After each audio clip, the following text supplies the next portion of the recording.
Welcome to Sacrilegious Discourse. For this is what the Sovereign Lord says. Why do you need prophets to tell people who you are and what you want? If you can justify everything that the God of the Bible has done, then you can justify any of your behavior. A lot of this mentality is trickling into what is now mainstream right-wing Christianity. I am capable of empathy greater than this God of the Bible. This is a Bible that they tell kids. This is the good Lord. This is the good book.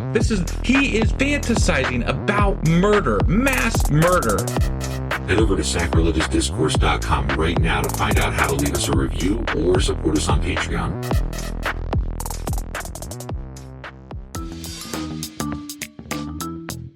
Hey there, sinners and saints. It's your favorite Bible-bashing duo from Sacrilegious Discourse, and we need your help. That's right, folks. We're raising funds for some heavenly equipment and a studio that doesn't sound like it's in the depths of hell. Our current setup, let's just say it's more apocalypse than audiophile. So if you want to hear us dissect the Bible without the background noise of demonic squirrels, chip in a few bucks. We're aiming for $5,000 to upgrade our audio and build a studio worthy of blasphemous banter.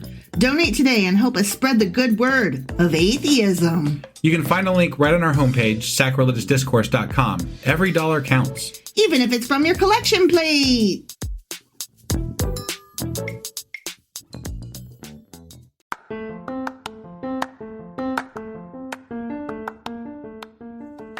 Hey you, welcome to Sacrilegious Discourse. I'm husband. I'm wife. And together we're reading the Bible. Starting with Genesis and eventually ending with Revelations, we're working through every book and offering our atheist 2 cents. Or shekels. Yeah, those. We're asking questions and pointing out all the nonsense. We aren't academics or scholars. Nope. In fact, when it comes to religion, we really don't know anything at all. What we've learned so far is that God's a dick. Oh, he really is, isn't he? If you're interested in how we reached this startling conclusion, maybe start from episode 1. Otherwise, jump in anywhere. It's all good. Yep.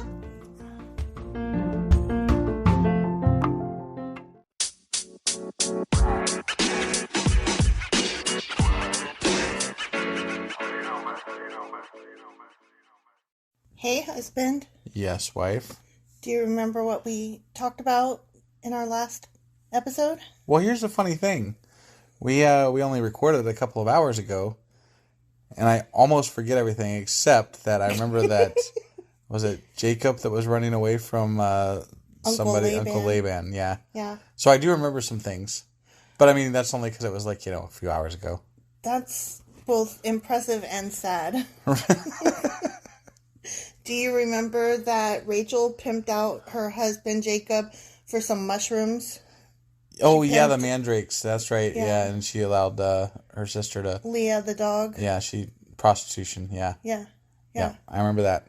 And then when Rachel and Leah and Jacob ran away, do you remember? They chased after him, I remember that. And we were talking... Do you remember somebody took something? Oh, the idols, yeah. Who was it? It was Rachel. Yeah, why'd you do that? Probably because... she's dumb. That's the best you got. That's the best I got. Oh, wow. Okay. So, yeah, that happened. And then Laban came after him. And they caught up to him. And then they made a covenant and said, just kidding, let's not fight. Bye. Right. But I bet those idols come into it somewhere because... I don't know. I mean, this is not like a regular book where if you like Chekhov's gun, you know? Yeah, it doesn't apply. If you mention the gun, you have to use it. Right. Yeah. That's true. Who knows? This could just be something that never comes up ever again. Right. But we will find out because we're about to read Genesis chapters 32 and 33. All right. Let's get this going. Yep.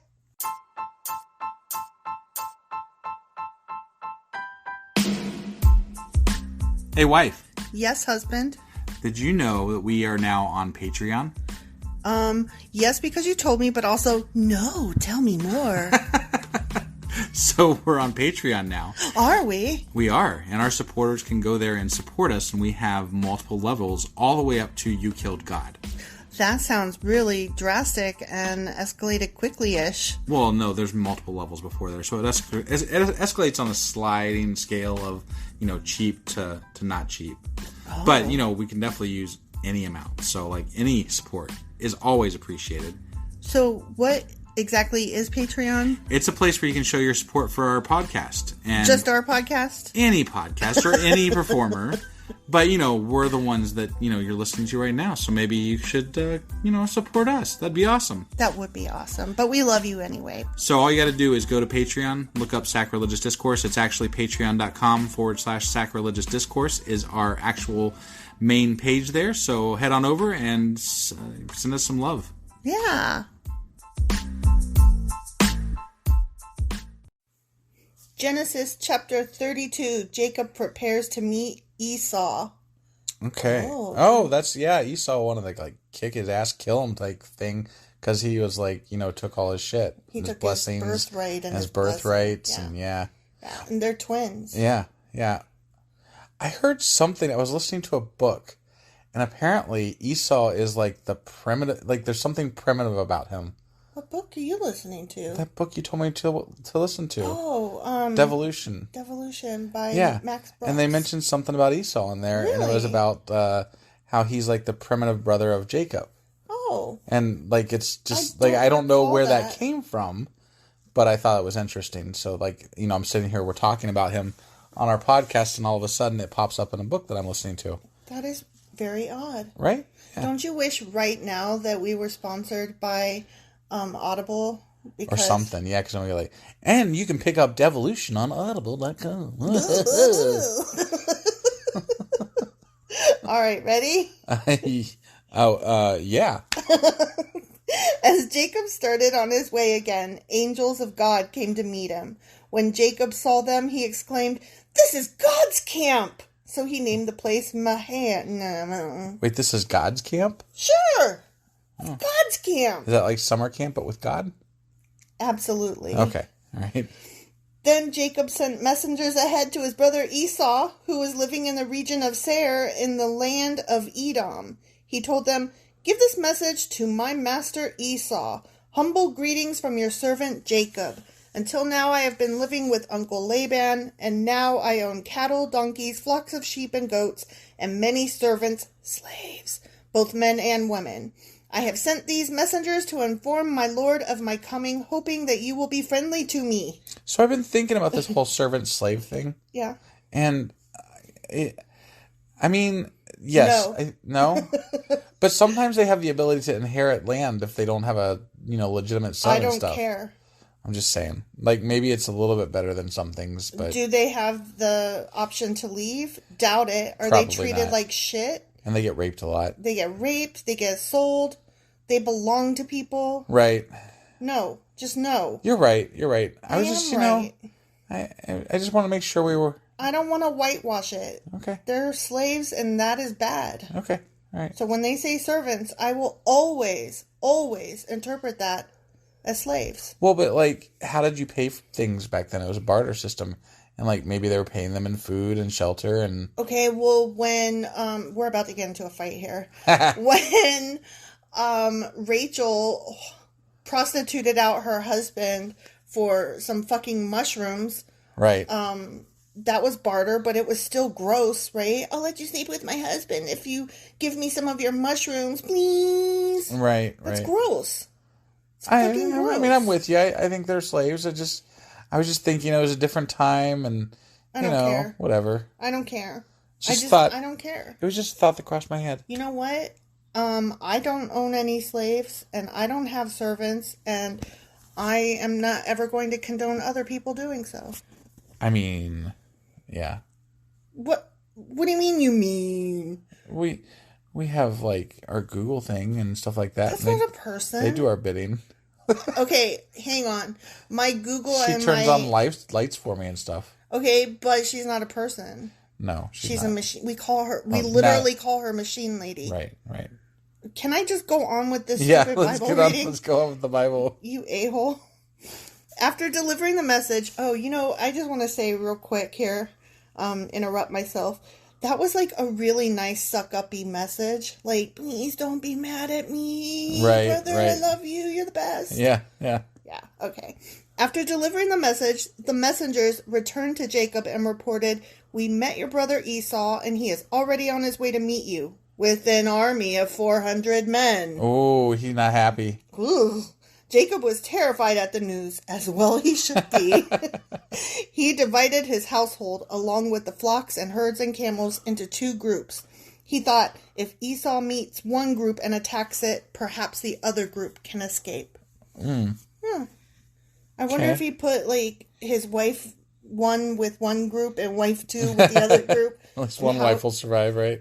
I wonder if he, like, drew straws to decide which one went with And then which he's group. like standing in the middle. He's like seeing which way they go, and he's going to run over to the other side. Yeah. Then Jacob prayed, "O God of my grandfather Abraham and God of my father Isaac, O Lord, you told me return to your own land and to your relatives, and you promised me I will treat you kindly. I am not worthy of all the unfailing love and faithfulness you have shown to me, your servant. When I left home and crossed the Jordan River, I owned nothing except a walking stick," as opposed to a running stick. But now my household fills 2 large camps. O Lord, please rescue me from the hand of my brother Esau. I am afraid that he is coming to attack me, along with my wives and children. Wives, plural wives. Yeah, and especially if you include the wives that were given to him as servants. The wives. Yeah. The sister wives. Right. The slave wives. Yes. But you promised me, I will surely treat you kindly, and I will multiply your descendants until they become as numerous as the sands along the seashore, too many to count. Dude, he promises that to everybody. But Jacob doesn't know that, but it is true. Like, you're not special, dude. Jacob stayed where he was for the night. Then he selected these gifts from his possessions to present to his brother Esau. 200 female goats, 20 male goats, 200 ewes, 20 rams, 30 female camels with their young, 40 cows, 10 bulls, 20 female donkeys, and 10 male donkeys. Jesus, that's a fucking zoo. He has almost enough for the ark. Yeah. He divided these animals into herds and assigned each to different servants, slaves. Then he told his servants, slaves, "Go ahead of me with the animals, but keep some distance between the herds." He gave these instructions to the men leading the first group.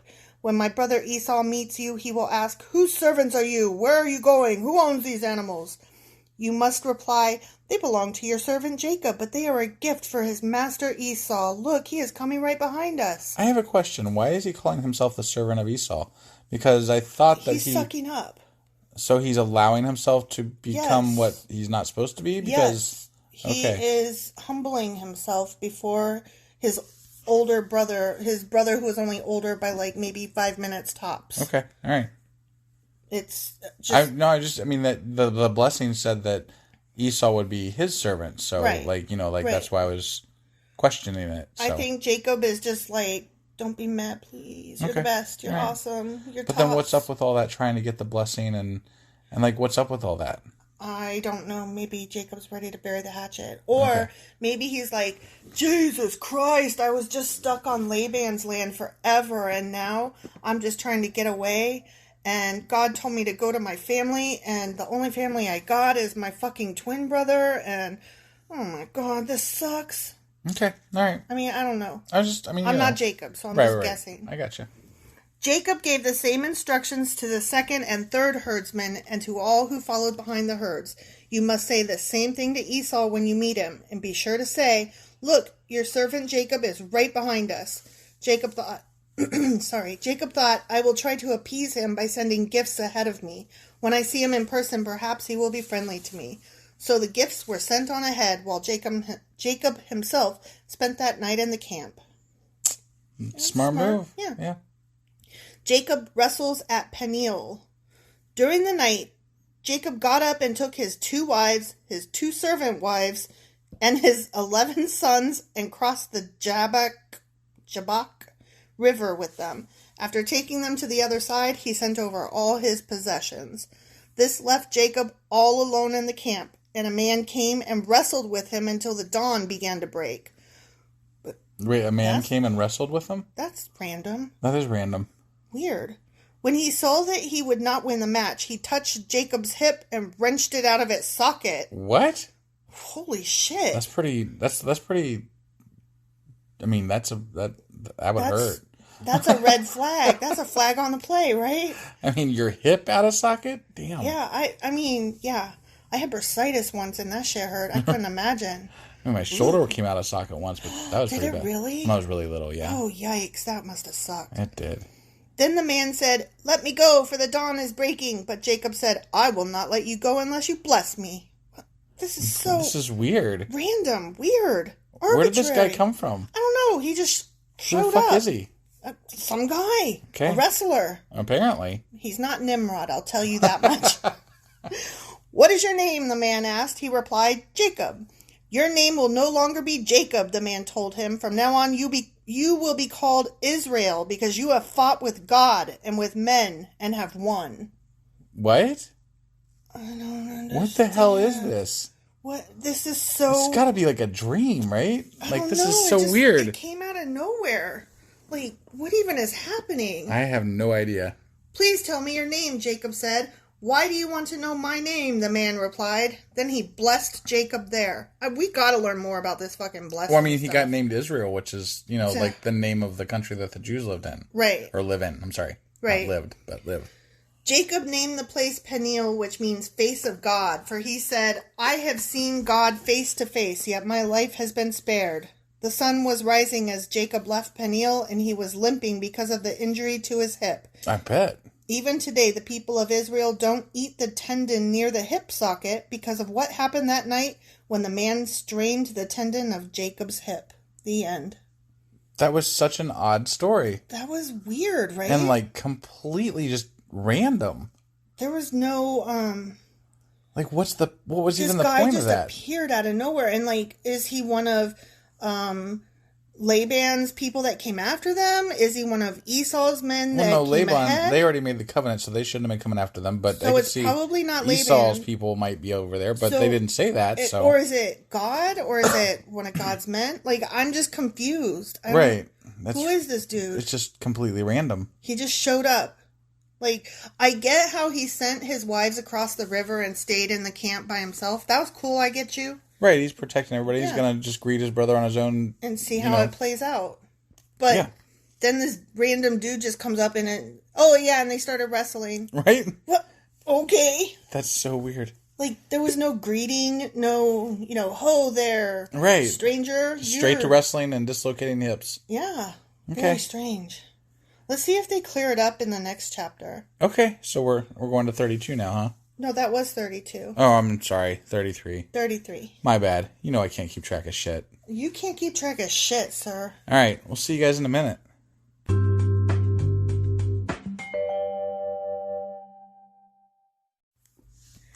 Genesis chapter 33, Jacob and Esau reconciled. Huh. Oh. I guess it's always fun. The lead-ins always give you this. Basically, they give it away. Yeah. They're they don't leave anything for imagination. They're just this is what's going to happen. I mean, it's a summary of what's to come. Yeah. So, at least we can keep up. Sure. Okay. Then Jacob looked up and saw Esau coming with his 400 men. So he divided the children among Leah, Rachel, and his 2 servant wives. He put the servant wives and their children at the front, Leah and her children next, and Rachel and Joseph last. Then Jacob... So apparently he still loves Rachel the best. Yeah. Okay. And his favorite son, Joseph. Right. Then Jacob went on ahead. As he approached his brother, he bowed to the ground 7 times before him. 7. Not 8. Just 7. More than 6. Right. Then Esau ran to meet him and embraced him, threw his arms around his neck, and kissed him, and they both wept. Guess all is forgiven. Aww. Let's see how it goes. Okay. Then Esau looked at the women and children and asked, "Who are these people with you?" "These are the children God has graciously given to me, your servant," Jacob replied. Then the servant wives came forward with their children and bowed before him. Guess who came next? Joseph. No, Oh. Leah. My bad. After the servant wives and their children, Oh. then came Leah with her children. Right. And Okay. they bowed before him. And then Rachel. God, you're so yeah. dumb. I got it. Finally, Joseph and Rachel came forward and bowed before him. "And what were all the flocks and herds I met as I came?" Esau asked. Jacob replied, "They are a gift, my lord, to ensure your friendship." "My brother, I have plenty," Esau answered. "Keep what you have for yourself." But Jacob insisted, "No, if I have found favor with you, please accept this gift from me. And what a relief to see your friendly smile. It is like seeing the face of God." That's rather arrogant and silly and gross because they're twins. Right. Narcissist much? Right. "Please take this gift I have brought you, for God has been very gracious to me, and I have more than enough." And because Jacob insisted, Esau finally accepted the gift.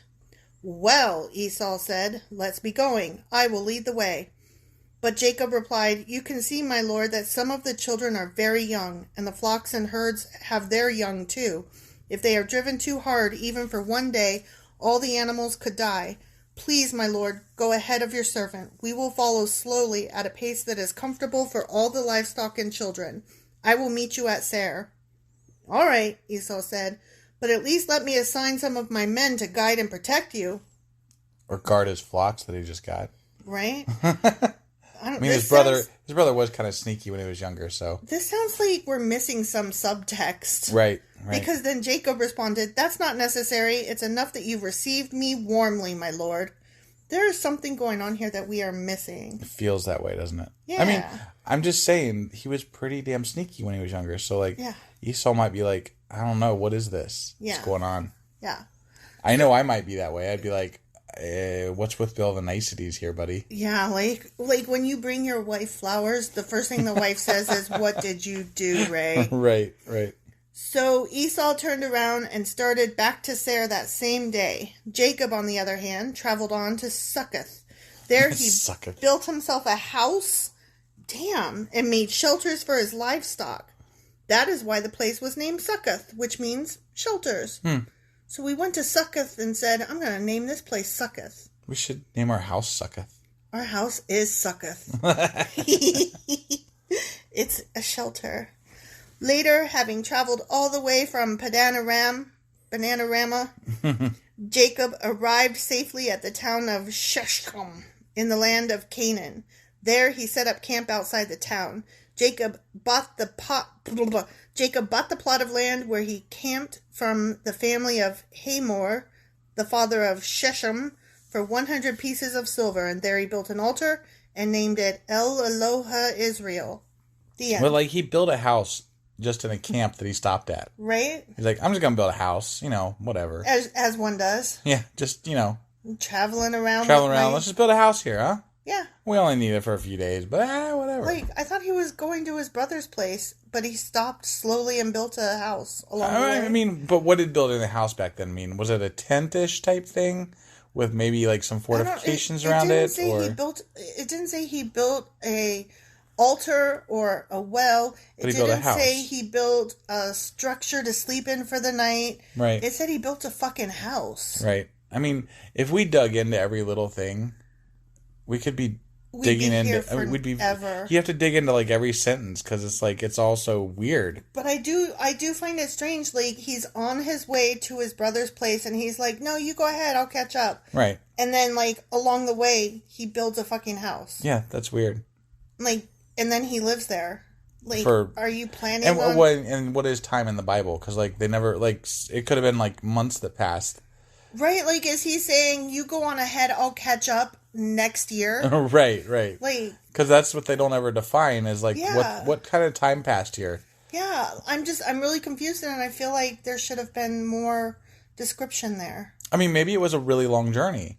Maybe it was like a year-long journey to get to where they were going. In which case, why'd they stop and build a fucking house? Well, maybe winter was coming or something. Who knows? Maybe it was, but we couldn't know. I know. Do they have cold winters over there in that part of the world? I don't know. Shit. I mean, it's that whole Middle East area that I don't know anything about. Maybe they're in the mountains. I don't know. I don't know either. I just still feel like it's weird that you're like, I'll be there in a minute. And then I built a house. People wrestling people out of nowhere. And houses being built for no apparent reason. And don't eat the hip joint. And it's just like, there's just so many random things that get thrown into these stories that it's just like, if I stopped to question it all, I'd drive myself mad. Well, I am stopping and I am questioning, and you are mad. Well, that's yet to be determined. But whatever. That was the end of the chapter, though? It sure was. Okay, well, I guess today is Thursday, right? Yep. So we will see you guys next Tuesday. Yes, sir. For Genesis chapters 34 and 35. All right. Until then. Goodbye.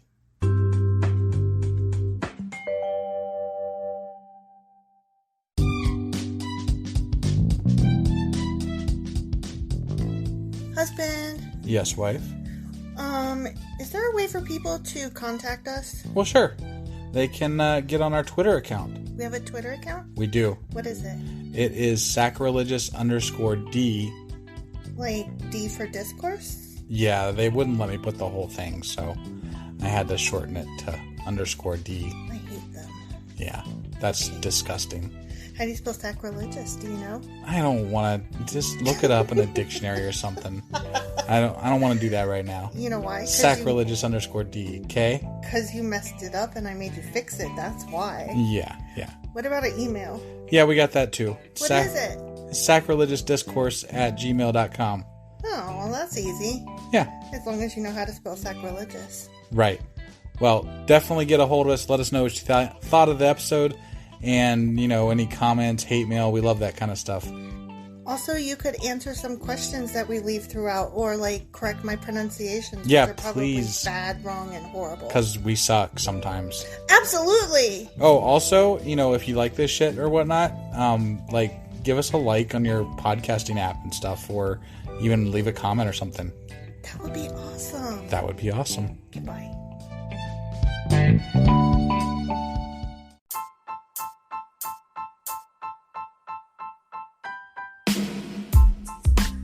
Hey, wife, I guess that's the end? But husband, that's just sad. It doesn't have to be. We are on lots of social media platforms like Twitter. Our handle there is sacrilegious_D. For D's nuts. Oh my god. Stop doing that. Anyway, we're also on Facebook, Instagram, and Pinterest. There's a link to all of our social media sites at our website. Ooh, we have a website? Yeah, it's sacrilegiousdiscourse.com, where you can also find a link to our merch shop. We have a merch shop? Yep, we have podcast-themed clothing, mugs, notebooks, and more, as well as an atheist and science-themed products. Wow, our fans should really go check that out right now. Definitely. They can get in touch with us by sending an email to sacrilegiousdiscourse@gmail.com. But before they do that, we could really use some help. Oh yeah? With what? Well, it's not free running the podcast, and we need some financial support in order to get better equipment, which will free up time so we can concentrate on our podcast and our fans. Okay, so what should they do? Head over to patreon.com/sacrilegiousdiscourse and sign up as a contributor on our podcast. Supporters there receive additional bi-weekly episodes that we record just for our Patreon members for as little as $2 a month. Also, we'd really appreciate it if you would like and subscribe on whatever platform you're using. And Apple Podcast reviews help us out tremendously. Like and subscribe, leave an Apple review, join us on Twitter, support us on Patreon. That's a lot of instructions. Don't forget to say thanks. Thanks. Okay, bye.